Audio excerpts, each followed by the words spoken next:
원소는 후한 말기의 무장이다. 자는 본초이며 연암군 여양현 사람이다. 명문가의 사생아 출신으로 젊어서는 청류파 사상가로 명성을 떨쳤다. 후한의 정치적 부패를 타파하고자 십상시를 일소하였으나 동탁의 개입으로 정권을 잡는 데 실패하고 중앙에서 쫓겨났다. 원래는 중앙에서 태어난 관료 출신이었지만 사상가 정치가로서의 명망과 경력을 바탕으로 기주 일대에서 빠르게 군벌화하였고 한복 공손찬 장현전의 공용 등의 정부 관료 군벌들을 격파 병합함으로써 가장 강력한 세력을 형성하였으나 조조에게 패한 뒤 202년에 병으로 죽었다. 이후 원소의 세력은 후계자인 삼남, 원상이 물려받았으나 원상의 생물학적으론 이복형이자 족보상으론 종형이던 원소의 장남, 원담의 반발로 원소 세력은 분열되었으며 이후 조조의 개입으로 전부 토벌되었다. 원소의 고조부는 원한이었고 이 풍채와 외모 전부 수려하고 신분에 구애받지 않으며 다른 사람의 어려운 일을 잘 도와주어 젊어서부터 지도자 기질이 있는 인물이었다. 일반적으로 사세삼공의 적장자로 세상 물정 모르는 인물로 그려지나 태어날 때 부친인 원성이 죽어 유복자로 자랐으며 모친은 노비였다. 원소는 천출이었으므로 비록 효렴 등의 천거를 받지 못했지만 어린 나이에 당시 삼공의 눈에 들어 삼공부로부터 직접 벽소되는 상당히 파격적인 절차로 20세의 나이에 복양장으로 부임하였다. 임지에서는 깨끗한 정치로 명성을 얻었으나 부임한 지 얼마 지나지도 않아 정모의 상을 이유로 벼슬을 버리고 낙향하였고 복상이 끝나자 어려서 아버지를 잃은 것을 추감하며 또다시 3년의 상을 치르는 한편 이후에도 병을 핑계로 벼슬에 오르지 않았다. 당시 후한에서는 3년상을 치르는 관습이 거의 없었던 점과 어려서 고아가 된 이를 추감하여 원소만이 다시 복상을 거친 것은 당시에는 그가 유일했다는 기록으로 보아 청렴하고 올바른 정치를 추구했던 원소는 후한 말에 부패한 정치 현실에 대해 적잖이 실망하여 벼슬길을 피한 것으로 생각된다. 6년의 상을 치르고 벼슬에 나서지 않는 동안에 원소는 장맹탁 하백구 오자경 허자원 오덕유 조맹덕 등 많은 선비들과 더불어 사귀었고 당시 후한의 정치적 부패의 요인이었던 환관들의 전횡을 비판하여 많은 추종자들을 얻으며 청류파의 중심에 서게 되니 이에 환관들이 모두 원소를 미워하게 되었다. 십상시 장양과 중상시 조충은 원소에 대해 저 아이가 끝내 무슨 일을 저지를지 모르겠다 라고 말하였다. 원씨 가문은 환관과 밀접한 관계를 맺고 있었으므로 원소의 숙부 원회는 원소에게 가문을 멸망시킬 작정이더냐 라고 크게 꾸짖었다는 일화가 있다. 이에 원소가 천거에 응하여 벼슬을 시작했다는 기록이 있고 끝내 원회의 말을 듣지 않았다는 기록도 있어 어떤 것이 옳은지 알 수 없다. 하지만 최소한 184년 7년 무렵에는 대장군 하진의 속관으로 다시 벼슬을 시작하였다. 황건적의 난을 계기로 더 이상 조정의 혼란을 묵과할 수 없다는 청년다운 정의감도 작용했을 것이다. 이후 원소는 학행이 우수하다는 평가를 받아 시여사로 승진하였으나 사이가 나빴던 종제 원술이 상서때에 있었으므로 사직하고 무관직으로 전임해 호분중랑장이 되었다. 186년 3년에는 가푼 유후와 같이 근병을 장악하고 쿠데타를 일으켜 십상시 주사를 도모하였으나 가푼이 경조윤으로 전출되어 실행에 옮기지 못하였다. 189년 영제가 붕어하고 하진이 집권하여 환관들과 대립하자 원소는 하진에게 접근하여 환관을 주살할 계획을 세워 하진에게 바쳤다. 하진은 처음엔 원소의 계책을 받아들였으나 누이 동생 하태후의 반대와 설득에 마음이 돌아선 데다가 그 스스로가 환관과 결탁하여 출세한 것이었으므로 쉽게 포기하고 말았다. 이에 원소는 재차 완광 정원 교모 동탁 등 지방의 장수들을 수도 근교로 소집하여 하태후를 비롯한 환관들의 지지 세력을 협박하는 계책을 세웠고 다시 하진을 설득하여 완광에게 강노수 500을 이끌고 낙양으로 오도록 하는 한편 교모는 선고에 주둔하게 하였으며 동탁은 관중으로 오도록 하고 정원을 시켜 흑산적으로 의장하여 맹진을 불태운 다음 흑산적 소탕을 구실로 삼도록 했다. 원소의 협박이 거듭 이어지고 맹진의 불빛이 낙양에까지 비추게 되자 친환관파 관료들은 모두가 두려워 떨며 십상시를 주살하라고 진언했으나 하태후만이 이를 듣지 않았다. 본디 십상시와 결탁하여 권력을 잡았던 하진은 이들이 몰살당하는 것을 내심 꺼려했으므로 행동이 지체되고 있었다. 원소는 하진을 만나 거듭 설득했고 이에 하진은 원소를 관리의 감찰과 낙양의 치안을 담당하는 사례교위에 임명하고 가절을 내리는 등 막대한 권력을 부여한다. 이에 원소는 황실의 근위병들을 모두 자신의 신복으로 교체하며 태후와 환관들을 낱낱이 감시했는데 마침내 공포에 질린 하태후는 십상시 이하 고위직 환관들을 모두 파직시키자 십상시들은 모두 하진에게 가서 사죄하며 오직 하진의 조치에 따르겠다며 애원한다. 원소는 하진에게 십상시들을 모두 처형할 것을 3번이나 간하였으나 하진은 모두 듣지 않았고 십상시들에게 고향으로 돌아갈 것을 명령했다. 이에 원소는 하진의 명령을 의조하여 모든 주군에 서찰을 보내 고위 환관의 친속들을 잡아들이고 신문토록 했으나 이미 때는 늦어 하진은 환관들의 반격에 살해되고 만다. 이를 전해들은 원소는 불같이 진노해 황급히 사병 100명을 이끌고 수도를 장악하기 위해 장양내각에서 임명한 친환관파 관료들을 공격해 살해했으며 하진의 사망으로 인한 병사와 관료들의 혼란을 간경하게 수습했다. 또한 수습한 병사들을 이끌고 황궁을 공격하여 전투를 벌인 끝에 마침내 황궁을 점령했으며 붙잡은 환관들을 노소를 가리지 않고 모두 죽였다. 이때 얼굴에 수염이 없거나 어깨가 넓거나 목소리가 가늘거나 피부가 희고 곱다는 이유로 억울하게 희생된 환관들을 포함해 죽은 환관은 2000명에 이르렀다고 한다. 하지만 원소는 정권을 잡는 데에는 실패하였다. 혼란을 틈타 동탁이 낙양에 군사들을 이끌고 들어와서 황제를 확보하고 정권을 장악했기 때문이다. 당시 황제였던 소제는 하태후라는 후견인이 존재하였으며 이미 나이가 많아 동탁이 권력을 휘두르는데 방해가 되었으므로 동탁은 황제의 폐위를 획책하였는데 이로 인해 원소는 동탁과 심하게 반목하였다. 후한서에 의하면 이때 원소는 폐위를 획책하는 동탁을 준엄하게 꾸짖었으나 동탁은 칼을 어루만지며 내가 하고자 하는데 안 되는 게 무엇이냐. 감히 애송이 녀석이 내가 하는 일을 막고자 하는가 라고 말하며 원소를 협박하였다. 이에 원소가 천하에 힘있는 자가 어찌 동공뿐이겠습니까? 라고 분연히 말하며 칼을 뽑아든 채로 인사하고 나가버려 좌중을 놀라게 하였다. 곧바로 원소는 인수를 낙양의 성문에 걸어놓고는 그대로 낙양을 떠나 발해로 갔다. 동탁은 본래 원소를 죽이려 하였으나 조정에 원소를 지지하는 사람이 많자 마침내 회유책을 써서 원소를 발해 태수로 임명하였다. 동탁은 하태후를 죽게 했다. 초평 원년, 원소는 반동탁 연합군을 결성해 맹주로 추대되었다. 그해 동탁이 낙양을 불태우고 장안으로 천도했으며 유폐되어 있던 홍롱왕을 죽였다.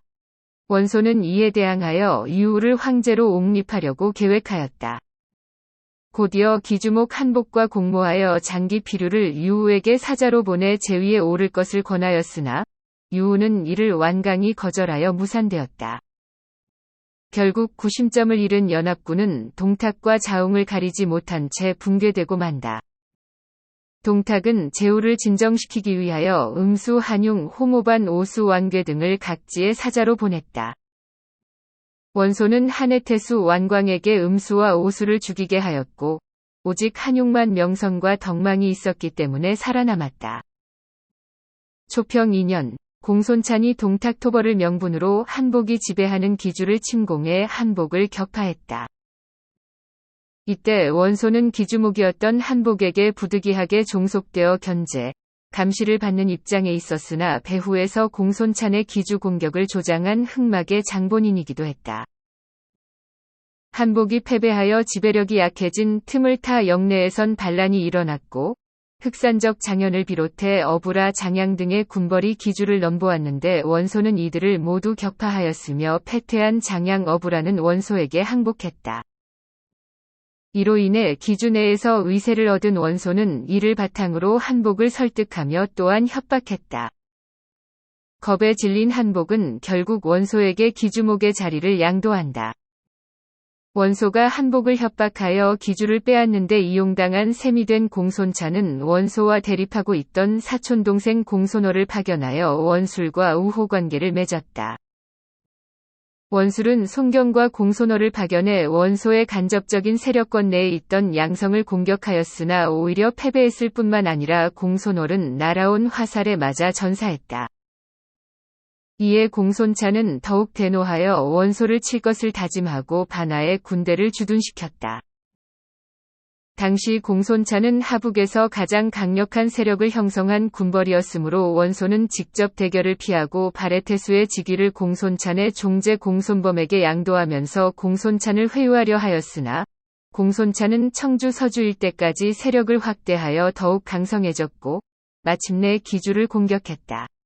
이때 공손찬의 무시무시한 위세에 하북 전체가 흔들렸으며 기주의 수많은 성읍들이 공손찬에게 투항하였다고 한다.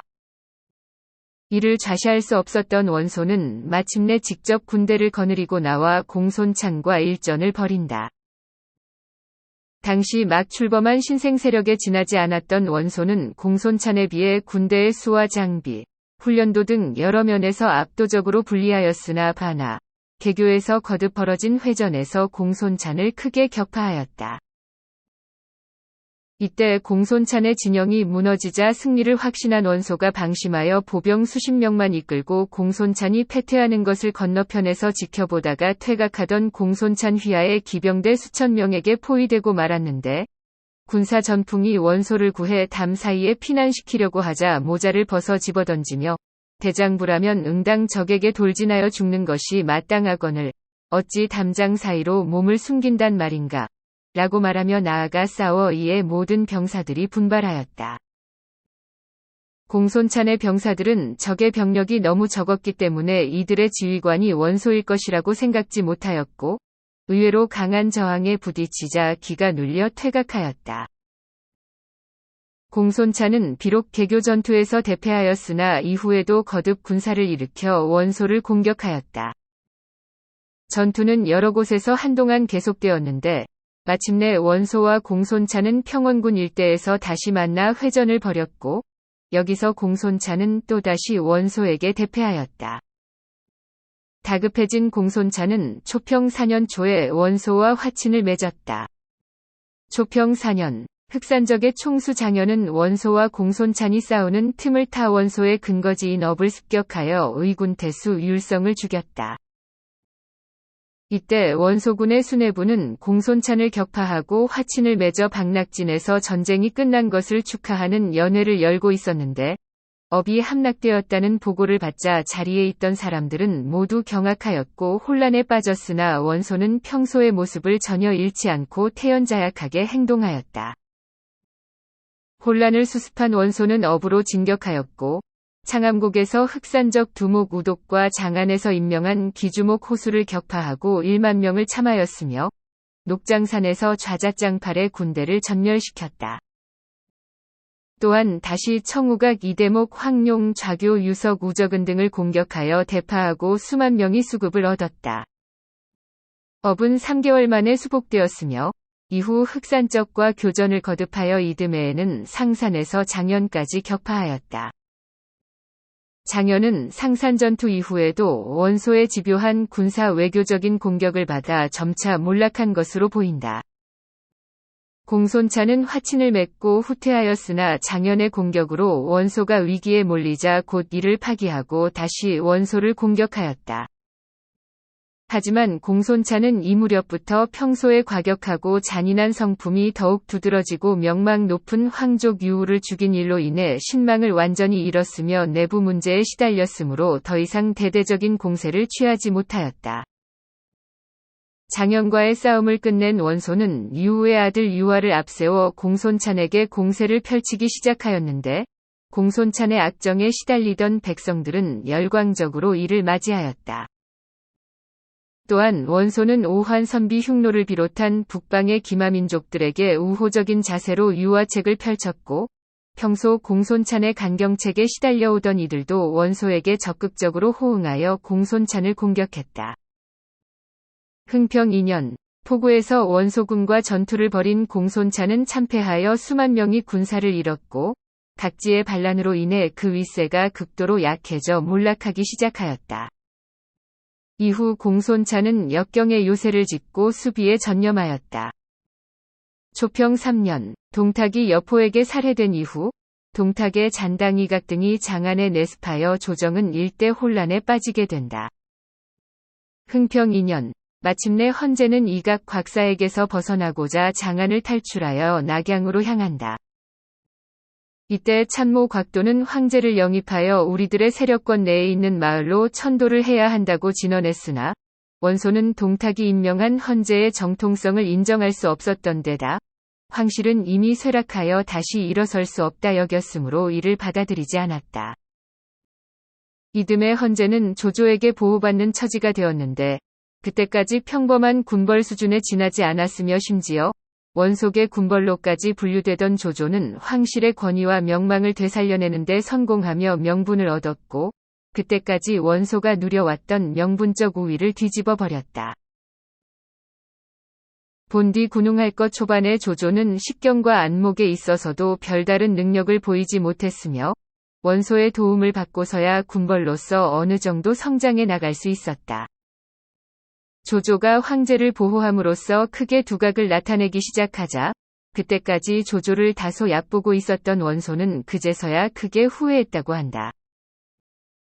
원소는 헌제에게 상소문을 써 바침으로 일단 황제의 권위에 물러서는 입장을 보였으나 이에 고무된 조조가 스스로 대장군에 오르고 원소를 실권이 없는 직위인 태위에 임명하자 이를 사양하고 받지 않았다. 또한 조조에 대해 수차례나 죽을 지경에 놓인 것을 그때마다 번번이 구해주었더니 이제는 황제를 끼고서 나에게 호령하는구나 라고 말하며 분노했다고 한다.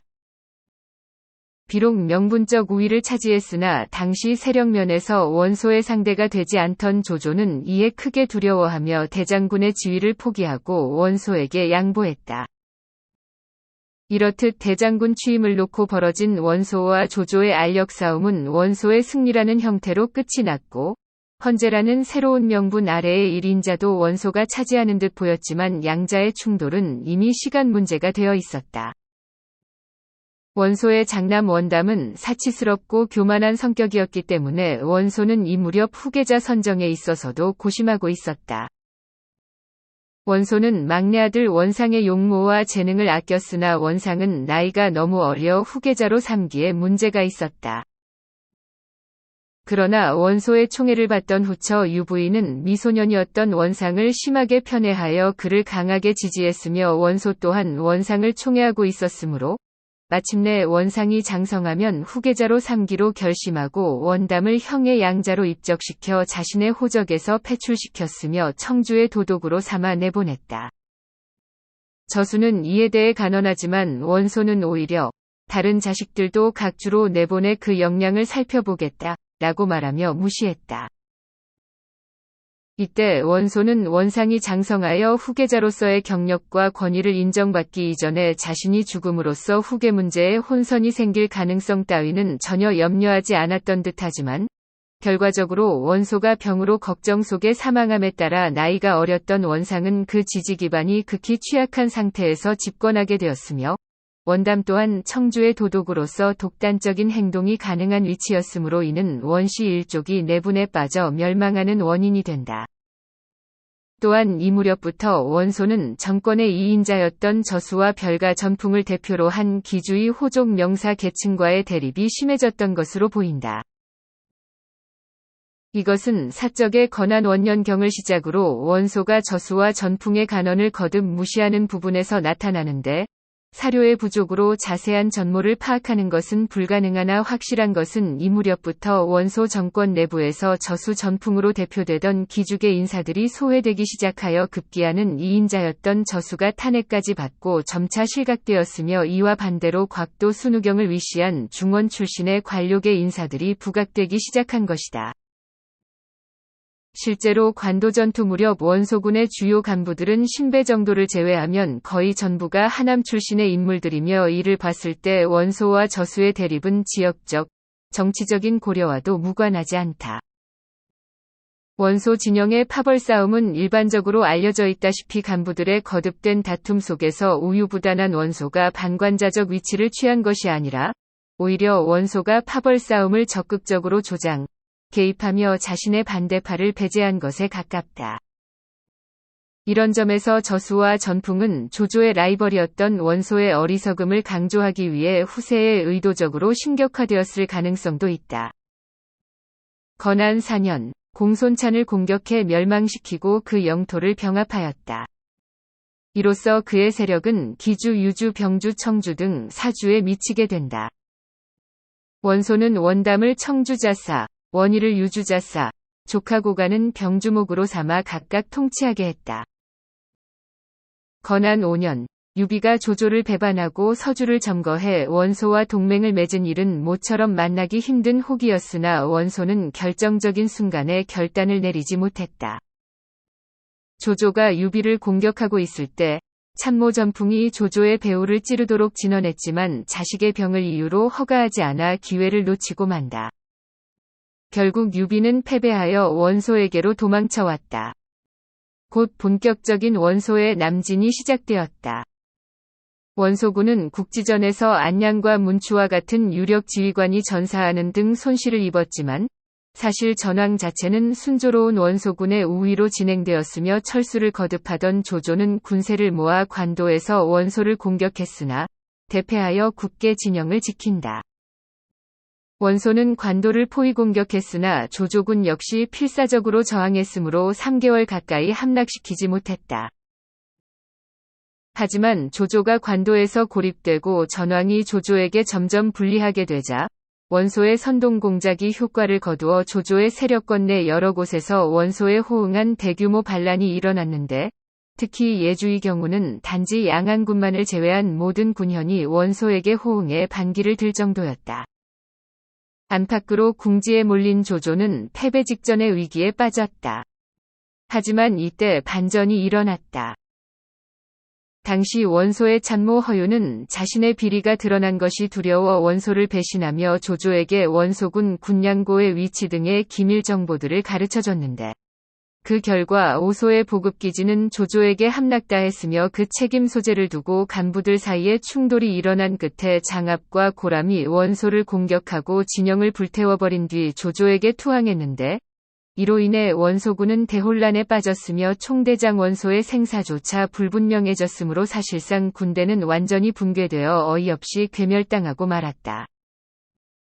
이로 인해 원소의 영지 내에서는 대규모의 반란이 일어났으나 원소는 자신이 살아있음을 알린 후 패잔병들을 수습하여 반란을 일으킨 군현들을 모두 공격해 평정하였다. 비록 관도에서 패하긴 했지만 원소의 세력은 여전히 조조를 웃돌고 있었다. 하지만 원소는 관도에서 패배한 이후 병을 얻었고 건안 7년 5월 경술일의 걱정 속에 죽었다. 원소는 사람됨이 관아하였으며 올곧고 바른 정치를 펼쳐 존경을 받았고 그에게 불만을 내는 목소리가 없을 정도였다고 한다. 원소가 죽자 지체 높은 사대부에서 시골에 비천한 안악내에 이르기까지 하북의 모든 계층의 사람들이 그 죽음을 비통해하여 온 거리와 저자의 통곡이 끊이지 않았고 간혹 원소의 죽음을 두고 부모가 죽은 것처럼 상을 치르는 자도 있었다.